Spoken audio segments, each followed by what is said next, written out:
안녕하십니까, 장욱합니다. 오늘 또 보니까 LG 메트로시티가 리모델링 사업에 정비 설계업체 선정이 눈앞에 왔다고 합니다. 그래서 다시 한번 더 우리 LG 메트로시티 리모델링 사업에 대하여 한번 더 생각해 보도록 하겠습니다. 부산 최대 규모의 아파트 단지인 LG 메트로시티가 리모델링을 위한 정비 설계업체 선정을 눈앞에 두고 있다는 겁니다. 현대구청과 수영구청이 잇따라 리모델링을 지원하기 위한 조례 제정을 추진하는 등 부산에서도 아파트 리모델링 사업이 본격화되고 있다는 것입니다. LG 메트로시티 리모델링 사업이 점차 가시화되면서 국내 대형 건설사들도 리모델링 시공에 눈독을 들이는 것으로 나타났다는 거죠. 시공한 GS건설이 아무래도 제일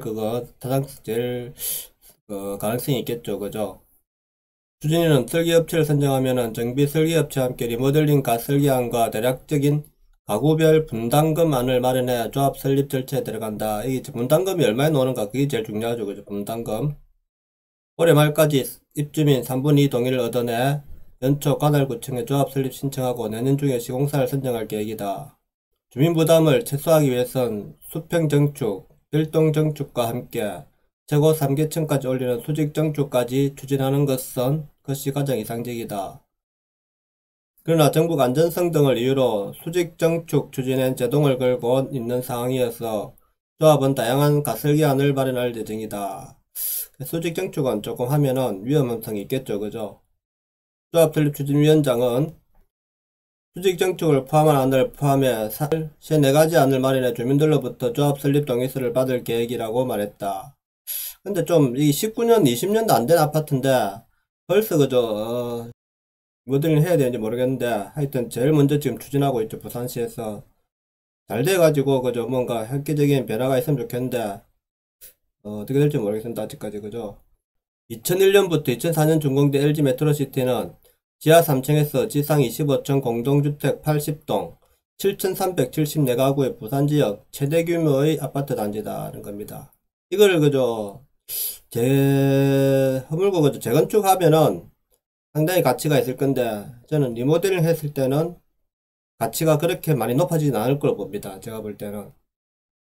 이 밖에 부산에서는 양정, 현대, 거제 홈타운 아파트 등도 리모델링 사업이 개별적으로 추진되고 있고, 지자체 아파트 리모델링 지원 사업도 본격화되고 있다. 현대구청이 현대자동 신시가지도 리모델링 위원 재정을 추진하고 있죠. 수영구청도 조례 제정 착수에 나섰다.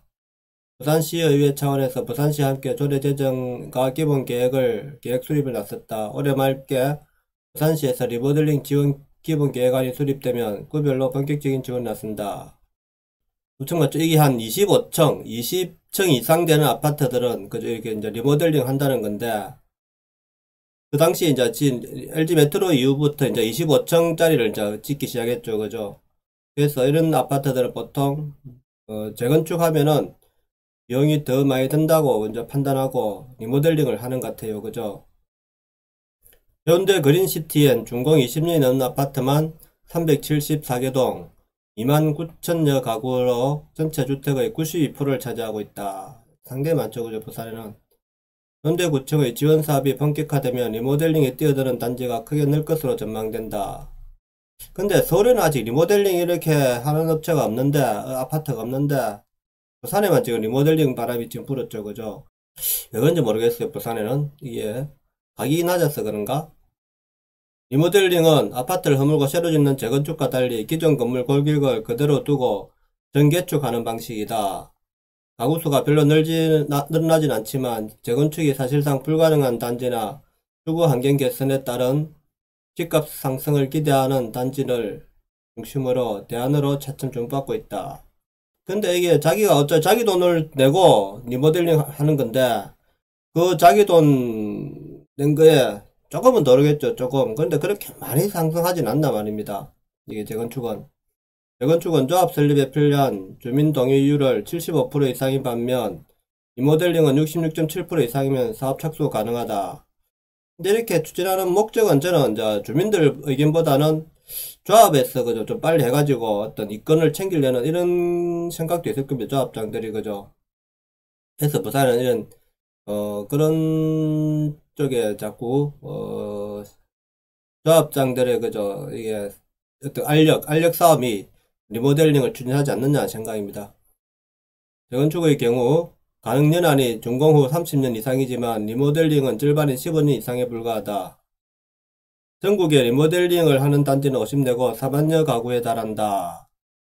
이는 전년도보다 30% 이상 증가한 수치다. 서울을 중심으로 추진된 리모델링이 최근 부산과 대구 등 지방으로 확산되고 있다. 서울에 지금 리모델링 하고 있는가요? 제가 리모델링을 했다는 말은 제가 아직 못 들어봤는데, 정부가 최근 재건축 안전진단 규정을 잇따라 강화하고 재건축 초과 이익한 소재를 부활시키는 등 재건축 규제를 강화하면서 20, 30년 된 아파트 단지를 중심으로 리모델링 사업으로 눈을 돌리는 추세다. 이게 그저 정부가 이게 잘못한 거 하고 있는 거죠. 정부가 최근 재건축 안전진단 규정을 잇따라 강화하고 재건축 초과 이익한 소재를 부활시키는 등 재건축 규제를 강화하면서 이제 이게 20, 30년 된 아파트 단지들이 이게 리모델을 돌린단 말이에요. 이게 그러니까 정부가 그저 이거 재건축을 막고 있는 거 아닙니까? 그죠? 재건축을 해야 우리가 사실은 아파트 모양도 예뻐지고 이제 신시가지 더 보기 좋아지는데 시가 그죠? 시 전체적으로 보면은 아름답게 되죠. 그 시가. 근데 이게 리모델링이라는 거는 그 모양에서 그대로 이제 조금 이제 변경만 하는 건데 그렇게 모습이 좋아 보이진 않단 말이에요. 지혜의 그 미간이 그렇게 쉽게 바뀌지 않단 말입니다. 그래서 이런 정부의 규제 정책 때문에 이렇게 이제 리모델링으로 사업을 한다는 것이죠. 이게 이제 리모델링이 단점이 많단 말입니다. 다만 리모델링 사업의 핵심인 수직 증축과 가구 간 내력벽 철거 허용 여부를 놓고 정부의 규제 기조가 강해 실제로 사업이 활성화되지는 않고 있다. 그렇죠? 관련 논의가 수년째 국토교통부에서 아직 결론이 나지 않았다는 겁니다. 한국 리모델링협회 관계자는 준공 30년을 앞둔 단지들을 중심으로 최근 리모델링으로 방향을 전환하는 경우가 늘고 있다. 이게 왜 자꾸 리모델링으로 하냐면 규제가 자꾸 넣으니까 정부가 재건축 한 소재 그죠 뭐 초과이익 한 소재 자꾸 재건축을 못하게 막으니까 이게 리모델링을 돌리는데 실제로는 이러면 안 되죠. 그죠? 차라리 재건축하게 허용을 빨리 해주는 게 나은데 정부에 왜 자꾸 재건축을 못하게 하는지 저는 이해가 안 됩니다. 그죠? 정부의 명확한 방침이 나오면 리모델링 사업이 보다 탄력을 받을 것으로 전망된다. 서울에 부산보다 오래된 아파트들이 많고 리모델링을 지금 하려 하지만은 아직 추진을 안 하잖아요. 그런데 부산에서 왜 먼저 이걸 하려고 하는지 저는 이해는 안 됩니다. 그죠? 왜 리모델링을 해야 될까 하는 좀 생각입니다. 좀 더 서울 지역부터 먼저 하는 걸 지켜보고 성공 여부를 확인해보고 해야 될 건데 서울은 어차피 집값이 많이 올랐기 때문에 LG 메트로시티가 그죠 이게 보면은 용적률 30% 말입니다. 그래서 다 차지하고 있죠. 이때 지은 집들이 보통 290%인데 이렇게 차지하기 시작했죠. 그죠? 그래서 국가에서 용적률을 늘려주지 않는 한은 재건축도 사실은 모든 게 자기 분담금이 다 들어가는 거죠. 거의 100%. 그렇기 때문에 자, 재건축을 했을 때는 비용이 많이 든다는 거죠. 근데 리모델링 했을 때 과연 얼마만큼의 예산이 줄어들까? 그 자기 분담금이. 만약에 지금은 이제 재건축이나 리모델링이나 비용이 그렇게 많이 차이 나지는 않는다고 합니다. 제가 알기로는. 뭐 철급이 조금 더 들 거 아닙니까? 그죠? 이 철급이 25층이니까 철급이가 좀 더 들 뿐이고 리모델링도 사실은 이거 비용이 많이 든답니다. 이거 지하 주차장도 파야 되고 그죠? 지하 주차장 만들어야 되고 엘리베이터도 이제 내려가지고 지하까지 다 이제 지하를 온통 주차장을 만들어야 되죠. 그죠? 그 다음에 지금 1층에는 주차하지 않는 거리로 만들어야 되기 때문에 그런 비용까지 다 감안하면은 리모델링이나 재건축 비용이나 그렇게 많이 차이 나진 않는답니다. 철거 비용이 좀 더 들겠죠. 철거 비용 그죠? 그렇기 때문에 제가 볼 때는 자꾸 리모델링을 추진하는 것보다는 재건축을 가는 게 나을 것 같은데 왜 이렇게 서두른지는 모르겠습니다. 지금 보세요. LG 메트로 지금 4단지에 4차 1단지 아파트 가격이 지금 엄청 떨어졌죠. 그죠? 지금 12월 달에 지금 이미 떨어졌죠. 그 12월 달에 얼마에 떨어졌냐면은 7억 5천까지 가던 게 5억 6천, 7억 9천까지 갔거든요. 이 아파트가 6층이. 그런데 5억 6천까지 떨어져 2억이 떨어져 있습니다. 2억이 엄청나게 떨어져 있죠. 그죠? 그래서 제가 오늘 LG 메트로를 하면서 지금 이런 통계를 안 봤습니다.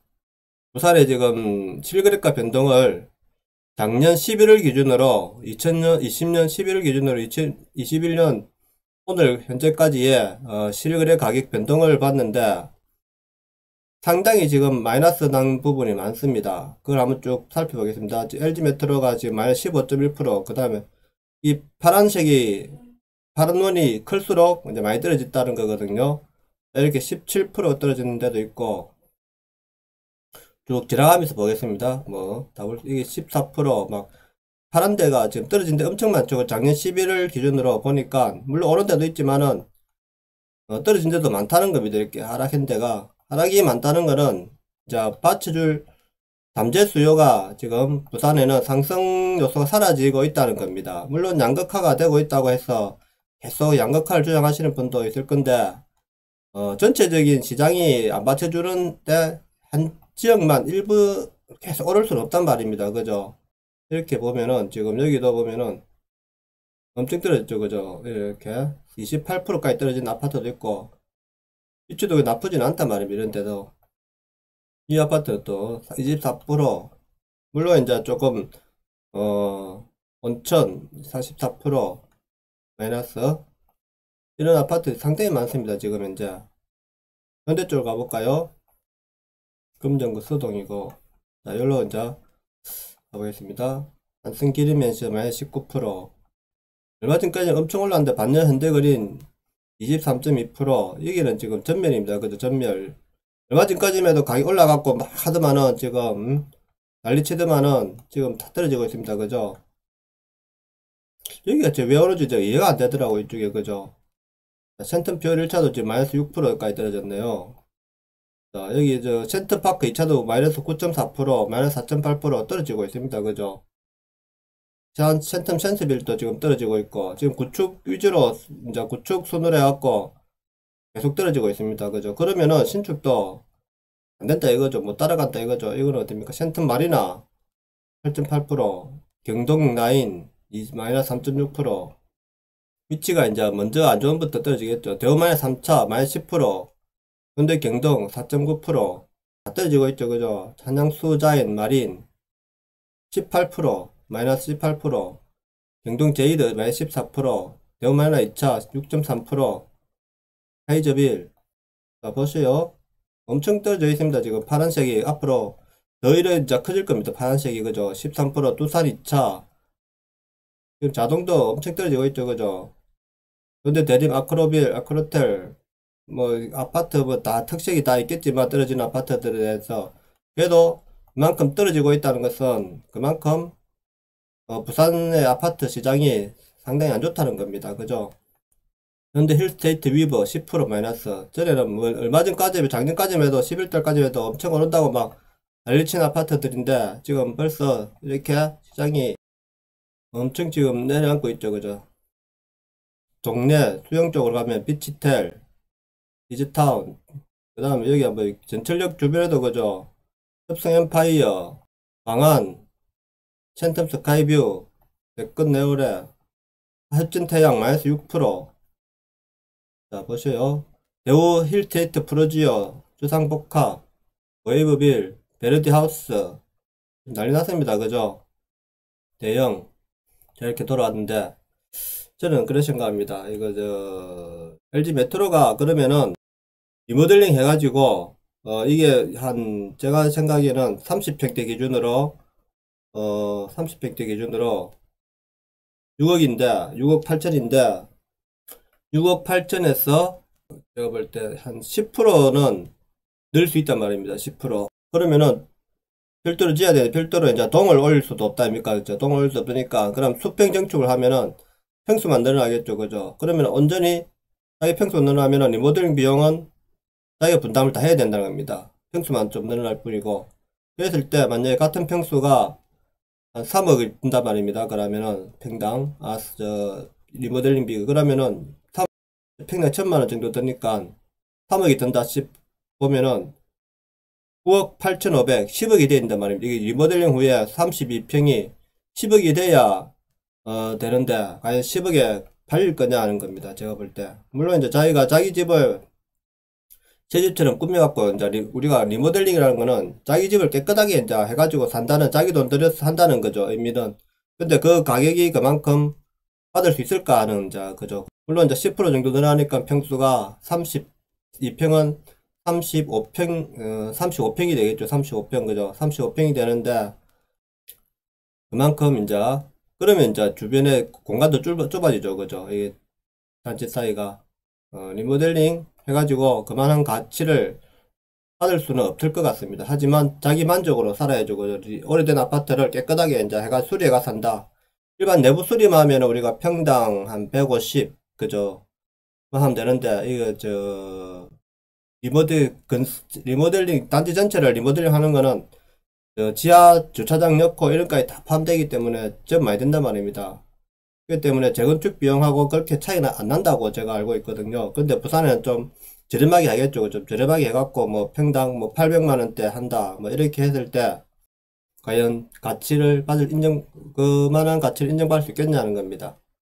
하여튼 리모델링을 하던 재건축 하던 좀 잘 돼서 좀 새로운 아파트들이 살기 좋은 환경의 아파트들이 많이 늘어났으면 하는 바람입니다. 오늘 방송은 여기까지 하겠습니다.